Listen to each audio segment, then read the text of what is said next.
Assalamualaikum warahmatullahi wabarakatuh. A'udzubillahi minasyaitonirrajim. Bismillahirrahmanirrahim. Alhamdulillahirabbil alamin. Wa bihi nasta'inu ala umuri dunya waddin. Wassalatu wassalamu ala Rasulillah Sayyidina Muhammad sallallahu alaihi wasallam wa ala alihi washabihi wasallim wa baraka ajmain. Rabbi shrah li sadri wa yassir li amri wahlul 'uqdatam min lisani yafqahu qawli. La haula wala quwata illa billahil aliyil azim. Hasbunallahu wa ni'mal wakil, ni'mal maula wa ni'man nasir. Salamun qalamir rabbir rahim, amma ba'du. Dulur-dulur, teman-teman, kita bermajelis sejenak ya. Nanti insya Allah kita membaca Asmaul Husna di sesi siaran sederhana ini. Tetapi saya akan memakai pengantar silaturahmi ini dengan menjawab pertanyaan-pertanyaan sampean yang sudah dikirim di rubrik iseng-iseng itu. Kau tanya, ku jawab di Facebook yang biasa saya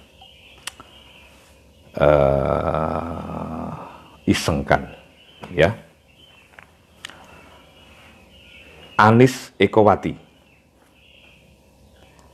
Nah, untuk Anis ini sudah aku jawab versi tertulisnya juga, tetapi inilah versi live streamingnya. Pertanyaan Anis adalah, kalau diberi amanah tetapi merasa berat, sebaiknya diterima sambil belajar dan praktek, atau menolak dan belajar memantaskan diri dulu, Pak D. Oh ya, begini ya Anis ya, jadi setiap watak mandat baru, amanat baru itu selalu terasa berat itu. Nah, kalau kamu menunggu kapan ringannya, hari itu tidak pernah datang. Dan kita tidak pernah akan pintar kalau menghindari amanat hanya dengan asumsi bahwa kita belum berpengalaman. Jadi terima saja, terima. Kalau segala sesuatu itu mendatangi kita, walaupun itu pekerjaan baru yang kita belum mengenalnya, berarti alam sudah mempercayai bahwa kita siap. Walaupun dengan kesiapan sebagai pemula dan orang baru yang rawan kesalahan dan rawan keawaman. Ya. Tapi dari itulah nanti seseorang akan menjadi ahli di dalam bidangnya. Ya. Jadi jawaban-jawaban di versi live streaming itu saya usahakan lebih lengkap dan lebih memberi atmosfer dan latar belakang agar tidak menimbulkan persepsi yang melebar ya.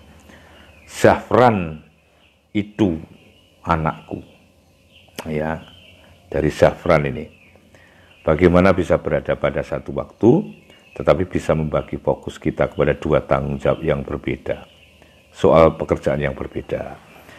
Kalau itu jenis pekerjaan yang kamu bersifat opsional itu bersifat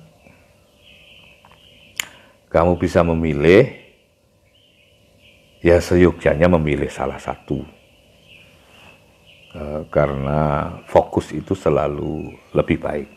Tetapi kalau kamu tidak bisa menghindarkan dua pekerjaan itu sekaligus, ya, berarti tidak bersifat opsional, maka percayailah kecerdasan-kecerdasan majemuk manusia, bahwa manusia memiliki sebuah keterampilan untuk mengerjakan 2-3 pekerjaan sekaligus di dalam satu tarikan, tidak dalam kebersamaan secara kaku memang, tetapi manusia punya sekat-sekat untuk, punya klaster-klaster untuk berbagi pekerjaan, berbagi konsentrasi, dan berbagi skala prioritas. Nah, di dalam skala prioritas inilah orang-orang yang mengerjakan 2-3 pekerjaan sekaligus menjadi mungkin untuk mengerjakan banyak hal.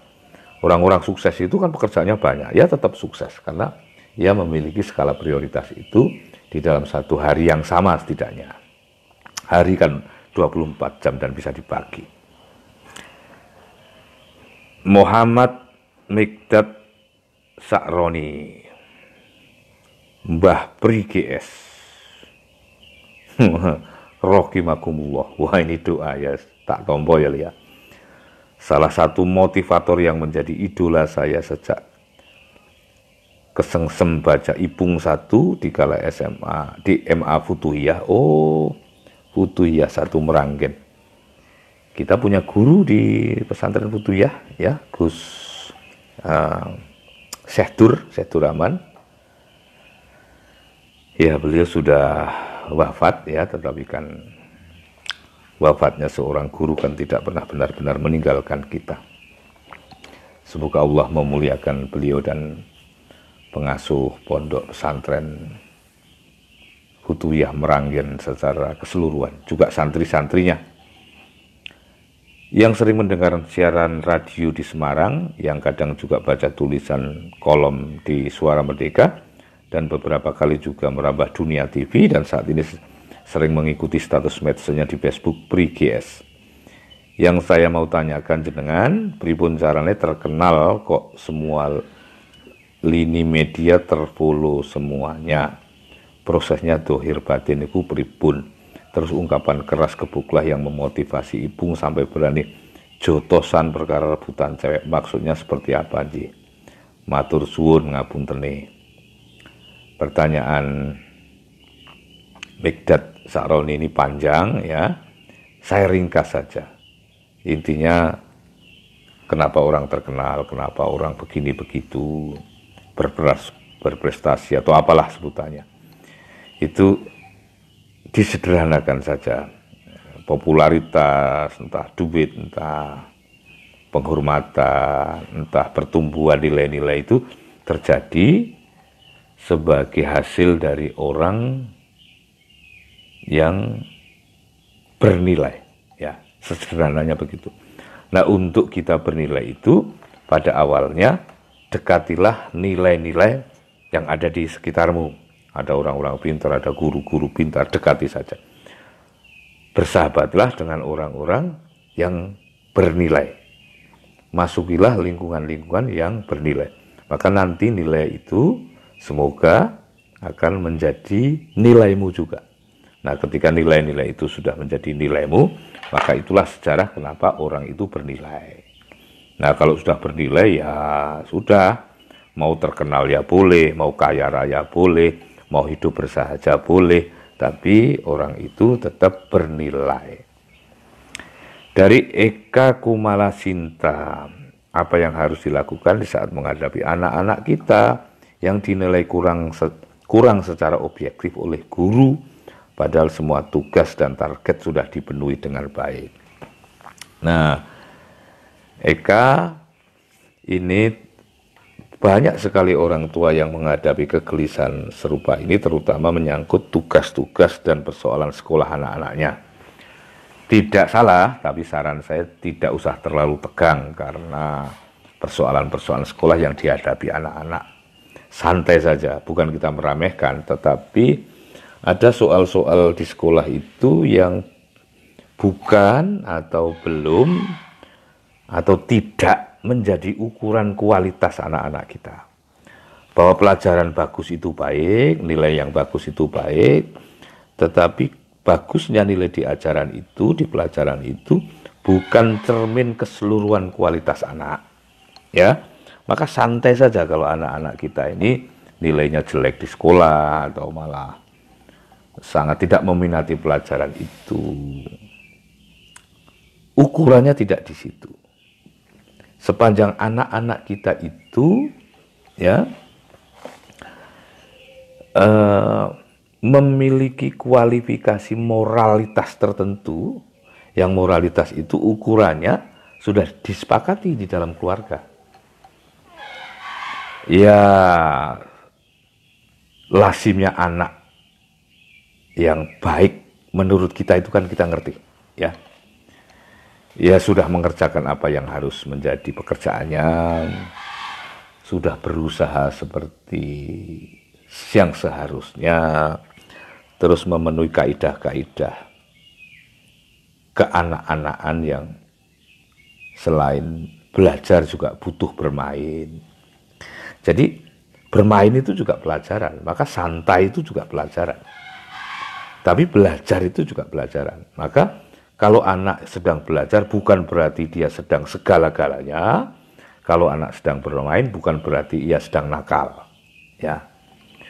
Anak memiliki hak-hak dan kewajiban-kewajiban. Sepanjang hak dan kewajiban anak-anak itu sudah terselenggara, maka yang lain-lain sebetulnya hanya merupakan proses menjadi saja, proses menuju menjadi. Tidak ada yang salah dari sebuah proses itu, walaupun matematikanya jelek, walaupun pelajarannya jelek.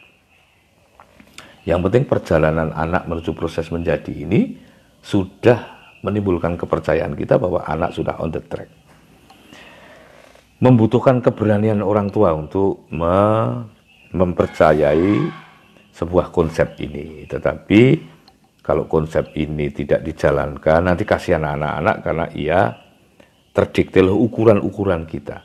Jadi kita memakai standar kita untuk menstandarisasi anak-anak. Ini kurang fair, karena anak-anak harus diukur dengan standarnya. Ya, saya sampean waktu sekolah juga ada gobloknya. Dan juga nggak apa-apa tuh, jadi pre-GS ya pre-GS, EK ya jadi EK. Dan itu tidak terlalu didikte oleh pelajaran-pelajaran sekolah itu. Pengaruhnya tentu ada, tetapi ya pengaruh itu hanya pengaruh, bukan fundamental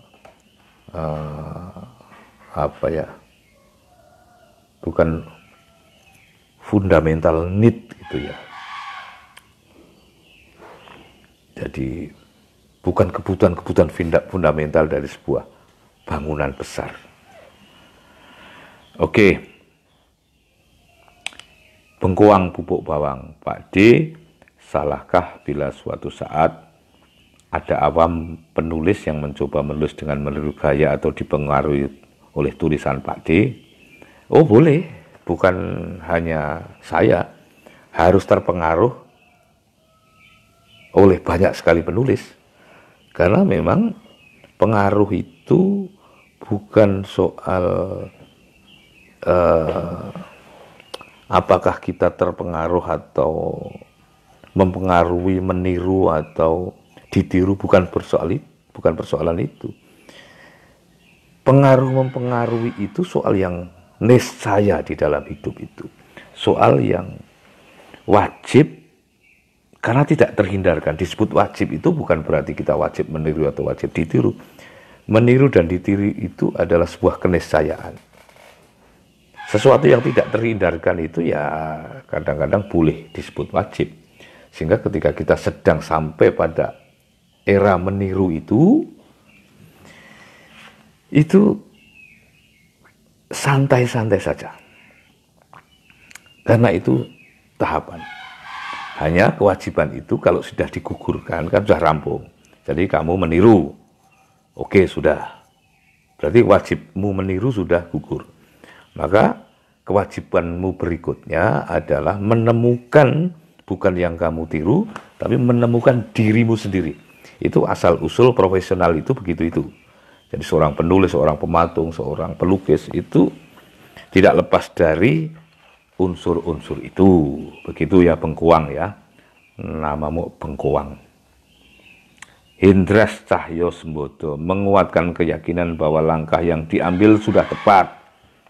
Ya kan ada itu langkah ilmiah itu, kalau kita berpikir secara saintifik ya, secara langkah-langkah ilmiah, kumpulkan data, pilah data, dianalisis,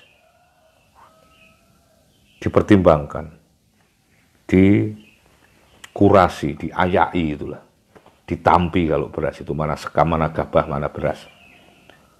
Nah, kemudian diinteri, ditampi itu kalau gabah, saya sering melihat ibu dulu waktu kecil itu, ditampi itu ditampah ini beras, sekam, dilontar-lontar kecil gitu, karena nanti skamnya itu akan terbang. Nah, kalau diinteri itu tambah diputar. Nanti ternyata mana menir, mana benah. Menir itu perca dari beras itu akan mengelompok. Kemudian batu-batu kerikil kecil-kecil juga akan tampak di situ. Nah, cara untuk menarik kesimpulan itu begitu itu. Itu secara sains dan secara intelektual. Tapi secara rohaniah, setelah proses itu kamu lakukan, ya didoakan. Di dalam Islam ada istikharah, ya, langsung minta pertimbangan kepada Allah. Begitu. Tradisi itu dilengkapi. Insya Allah sebuah pilihan kalau sudah diverifikasi demikian lengkap, jatuhnya adalah kebaikan. Walau jangan asumsikan bahwa kebaikan itu selalu cocok dengan keinginan kita, ya itu keterburu-buruan kita. Pak D dari Nasir Ahmad. Pak D, bagaimana cara biar cepat dapat ide menulis?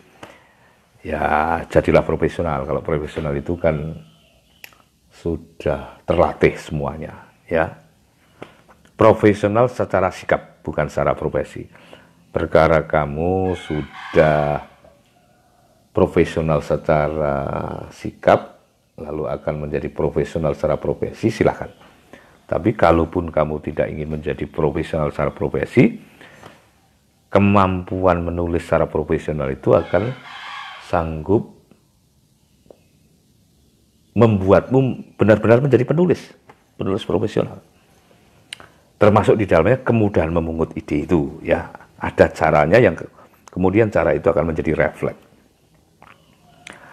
Dari Oka Aurora. Maaf kalau sudah ada yang menanyakan ini Pak D, bagaimana pendapat Pak D soal isu umur di dalam penerimaan sekolah negeri? Ya, Oka ini kegelisahan orang tua yang khas kepada anak-anaknya yang sedang terlibat dengan isu-isu sekolah. Sepertinya kalau pertanyaan ini sudah dijawab secara officially oleh Dinas Pendidikan, kalau tidak salah DKI. Saya lupa detailnya dan memang tidak mengamati karena bagi saya isu-isu sekolah itu sudah mulai tidak menarik, ya. Karena sikap saya terhadap sekolah sudah agak berbeda dengan yang dulu-dulu. Artinya, kalaupun saya memiliki anak-anak yang masih usia sekolah, ini anak-anak kami sudah pada sarjana, ya. Jadi soal ini sudah lama saya tinggalkan. Tetapi misalnya saya berada di usia-usia itu, pertama tentu sebagai kewajiban syariat saya akan menyekolahkan anak-anak di sekolah-sekolah terbaik menurut kekuatan kami dan menurut persepsi kami. Tetapi kalau anak-anak itu tidak bersekolah di sekolah harapan kami, ya tidak mengapa. Kami sekolah di mana saja. Di sekolah apa saja. Bukan berarti kami sembarangan, tetapi kami memang sudah rileks kepada sekolah, ya. Bahkan tidak bersekolah formal pun tidak mengapa. Kami menempuh homeschooling. Bahkan anak saya yang Gibran itu yang kedua itu SMA-nya cukup dengan SMA bersamaan itu, dan dipakai untuk kuliah juga baik-baik saja. Sekarang dia kuliah di UIN Wali Songo Semarang, mengambil tafsir hadis, masuk ke fakultas yang relatif tidak banyak diminati, Usuluddin. Ya nggak apa-apa. Dan dia mau, katakanlah ya, mau ranking berapapun boleh di kuliahnya itu. Dia mau tidak kuliah, ya boleh. Bukan saya senang anak saya itu kemudian sesuka-sukanya, bukan. Tetapi setiap anak saya memiliki kehendak-kehendak, kita berdiskusi. Tapi sekolah bukan yang sebagai prioritas paling menegangkan yang menjadi rujukan akhirnya. Tetapi jangan tidak memiliki scholarship, ya, dan mental schooling. Itu berbeda. Mental schooling itu adalah sebuah mental yang memang harus ada, dan itu memang tidak harus dipenuhi dengan cara bersekolah-sekolah formal itu, apalagi di zaman sekarang ini. Tetapi ya ilmu ini, konsep ini kalau dianggap terlalu maju atau terlalu eksperimental, pakai saja standar-standar yang masih umum, masih lazim. Ya bersekolahlah setelah wajar, tapi rileks lah. Dari mana perasaan rileks itu harus kita percayai? Karena sekolah kita yang secara formal itu bukan ukuran kualitas anak-anak kita, apalagi ukuran nasib anak-anak kita. Sepanjang mental bersekolah, mental belajar, dan mental mengajar itu sudah tumbuh di anak-anak itu. Jadi anak-anak itu boleh dikenalkan tidak hanya dengan mental belajar, tapi dengan mental mengajar, biar berjalan bersama-sama. Itu akan membuat ilmu menjadi sangat terintegrasi dan hidup di dalam diri anak-anak.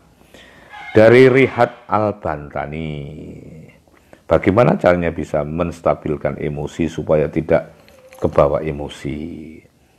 Ya, saya memiliki jawaban yang kurang serius soal ini, tetapi tidak enak juga kalau saya tidak menjawab serius. Jawaban tidak serius itu artinya ada bentuk-bentuk tawaran bereksperimen kepada manajemen emosi ini. Tapi nanti terlalu rumit itu dan nanti ada kesan saya seolah-olah tidak serius. Maka ini jawaban versi sok seriusnya. Ya karena ini sudah berbau klinik how to. Ya kalau Rihat ingin terbiasa memanage emosi secara terlatih ya. Kalau emosimu sedang meninggi atau merendah, kamu diam. Terdiam. Lalu ambil napas panjang. Lalu, ini kesukaan saya, karena saya makhluk beragama, saya benar-benar harus memanfaatkan instrumen-instrumen agama itu untuk banyak hal, termasuk manajemen emosi. Nah, setelah itu, bersikirlah versimu. Ya, itu saja dilakukan secara konsisten. Nanti lihat apa yang terjadi. Setiap emosimu muncul kan, yang muncul adalah kebiasaan itu. Ini sama ini, pokok Gi juga bagaimana cara memanage emosi, begitu ya. Pertanyaan terakhir, karena ini pertanyaan ini banyak sekali, sehingga ya tidak banyak, tetapi terlalu banyak kalau harus dibacakan semua di sini. Ika Faizin, selamat pagi Ika, semoga kau sehat. Menurut Bapak dalam berbisnis sebaiknya mengikuti pangsa pasar atau identitas diri? Ika, pertanyaan itu menarik ya. Kamu sudah mengerti atau sudah memiliki feeling bahwa berbisnis itu bagian dari identitas diri, itu menarik itu. Karena memang begitu. Jadi berbisnis itu kayak menulis, kayak melukis, kayak menyanyi. Itu identitas sebetulnya. Maka kita mengenal Joker. Renat Kasali membuat rumah perubahan. Ya, Sandiaga Uno membuat apa itu perusahaannya itu. Terus saya membuat kelas BGS. Terus sahabat saya Ilik Sas itu membuat rumah Sasongko dan jaringan rumah usaha. Itu betul-betul satu senyawa dengan kejiwaan mereka. Jadi bisnis itu memang identitas. Tetapi untuk sampai ke dalam bisnis yang berada di identitas itu butuh waktu. Maka untuk sampai ke sana yang penting dilakukan adalah yang penting kamu berbisnis dulu. Apapun bisnisnya. Berbisnislah apa saja sampai kamu ketemu stadium bahwa bisnismu adalah identitasmu. Ya, Ika. Saya akan sering-sering menayangkan tanya jawab ini ya di siaran lepas subuh sebagai sebuah selingan-selingan sebelum kita sampai ke acara inti yakni mendaraskan Asmaul Husna, nama-nama Allah yang agung. Dan mari kita mulai. Kalau jenengan mau melanjutkan kegiatan, monggo. Mau menyimak dan mengamini itu lebih baik. Mau bersama-sama mendaraskan bersama teman-teman itu sangat baik. Semoga Allah ridho kepada ikhtiar dan doa kita di pagi ini. A'udzubillahi minasyaitonirrajim. Bismillahirrahmanirrahim. Saya akan mulai dulu dengan sholawat Nabi yang singkat saja. Bismillahirrahmanirrahim. Maulaya sholli wa sallim daiman abada ala habibika khairil khalqi kullihimi wal habibul ladzi turja syafa'atuhu likulli hauli minal awalil muqtahimi.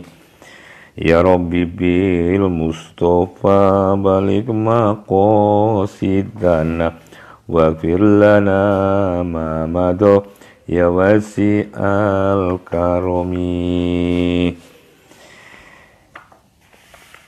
Bismillahirrahmanirrahim. Bismillahi bada'na walhamdulillirabbina wassalatu wassalam li nabi habibina. Ya Allah ya Rabbana anta maksuduna ridhoka matlubuna dunyana wa ukhrana. Ya Rahmanu ya Rahim ya Maliku ya Kudus ya Salamu ya Mu'min ya Muhaiminu ya Aziz ya Jabar Mutakabir ya Khaliku ya Bari ya Musawiru ya Ghafar ya Qaharu ya Wahhab ya Razzaku ya Fatah ya Alimu ya Qabith ya Basitu ya Qafid ya Rafi'u ya Mu'is ya Mudillu ya Sami ya Basiru ya Hakam ya Adlu ya Latif ya Qabiru ya Halim ya Adimu ya Ghafur ya Syakuru ya Ali ya Kabiru ya Hafid ya Mukitu ya Hasib ya Jalilu ya Karim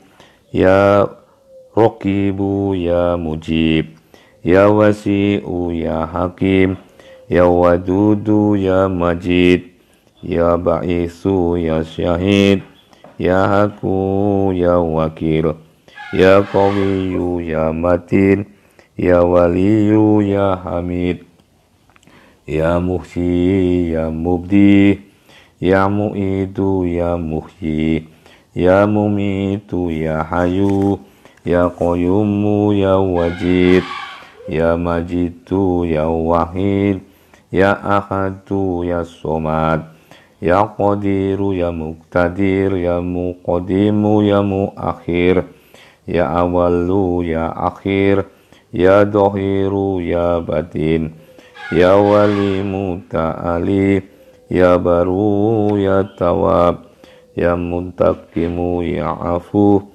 ya Rafu'u ya Malik Malikal Mulki Tal Jalali wal Ikram ya Muksitu ya Jami ya Goniyu ya Mukni ya Mani'u ya Dor ya Nafi'u ya Nur ya Hadi ya Badi ya Baqi ya Waris ya Rasidu ya Sabur Azza Jalla diqruh bi asma'ikal husna ikfir lana dunubana wali walidina wa duriyatina kafir ana sayiatina wastur ala uyubina wasbur ala nuksonina warfa darajatina wazidna ilma nafi'an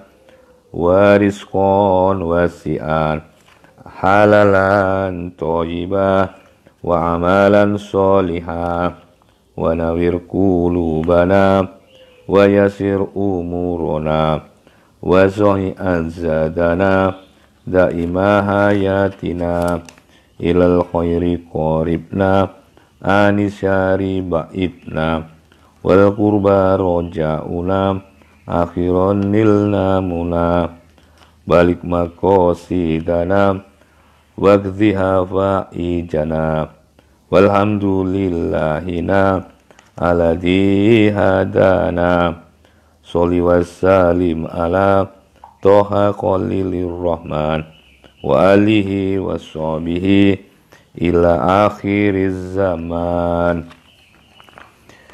Kita tutup dengan Al-Fatihah bersama-sama agar kalau tadi koma, kita akan ketemu titik dan itulah husnul khotimah. Al-Fatihah. A'udzubillahi minasyaitonirrajim. Bismillahirrahmanirrahim. Alhamdulillahirabbil alamin. Arrahmanirrahim. Maliki yaumiddin. Iyyaka na'budu wa iyyaka nasta'in. Ihdinas siratal mustaqim. Suratul ladzina an'amta 'alaihim ghairil maghdubi 'alaihim waladdallin. Amin. Matur suwun, terima kasih, semoga bermanfaat.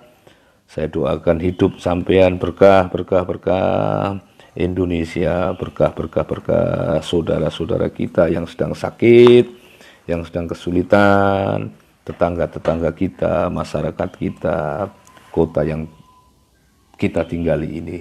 Semoga tidak lain adalah keberkahan yang nyata bagi hidup dan mati kita. Wabillahi taufik wal hidayah. Wassalamualaikum warahmatullahi wabarakatuh. Izin menekan tombol selesai.